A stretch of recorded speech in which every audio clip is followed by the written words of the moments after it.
สวัสดีทุกคนวันนี้เกรซพาทุกคนมาเที่ยวอีกแล้วนะคะตอนนี้เกรซอยู่ที่หาดใหญ่ในประเทศไทยอยู่ตรงภาคใต้ของประเทศไทยค่ะตอนนี้เกรซมันจะขึ้นรถไฟตอนเช้า7 โมงครึ่งไปที่ปะดังบาซาร์ปะดังบาซาร์คือเป็นจุดที่เป็นเชื่อมต่อระหว่างไทยกับมาเลเซียค่ะ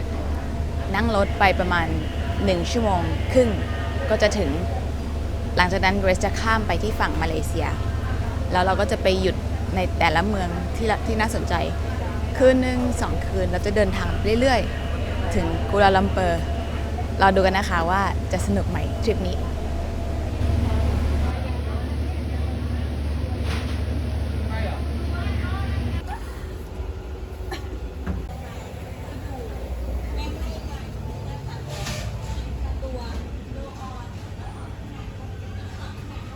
มีเมืองที่เกรซคิดว่าจะไปหยุดนะคะก็คือเมืองไทปิงเมืองกัวลาลัมเปอร์มาเลกาอาจจะไปปีนังอาจจะไปลังกาวีเราจะอยู่ถึงโซนกับก่อนภาคใต้ของมาเลเซียจะยังไม่ถึงสิงคโปร์นะคะแต่ว่าอาจจะมีที่ที่ไม่ไปหรือไปก็เดี๋ยวต้องดูตามเวลาทริปนี้น่าจะใช้เวลาประมาณสัก7 ถึง 10 วัน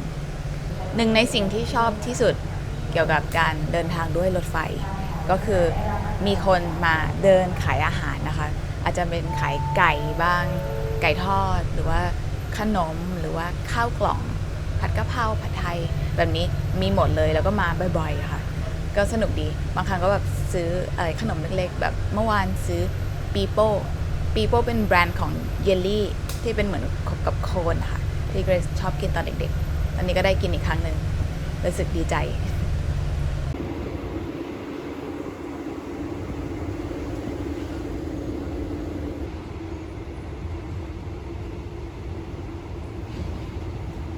ตอนนี้เกรซอยู่ที่มาเลเซียแล้วนะคะ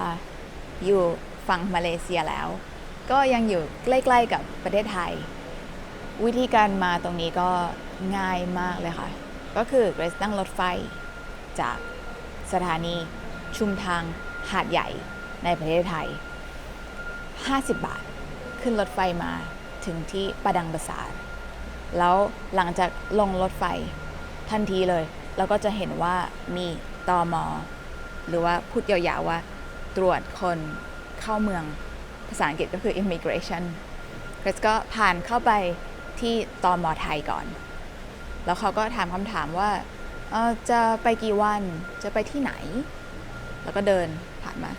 อีกประมาณ3 ก้าวก็จะเห็นว่ามีตม.มาเลเซียเขาก็จะถามเหมือนเดิมไปที่ไหนไปกี่วันเราเสร็จแล้วก็เขาก็จะทั้ง2ที่นี้ทั้ง2ตม.ก็จะประทับตราหรือว่า stamp passport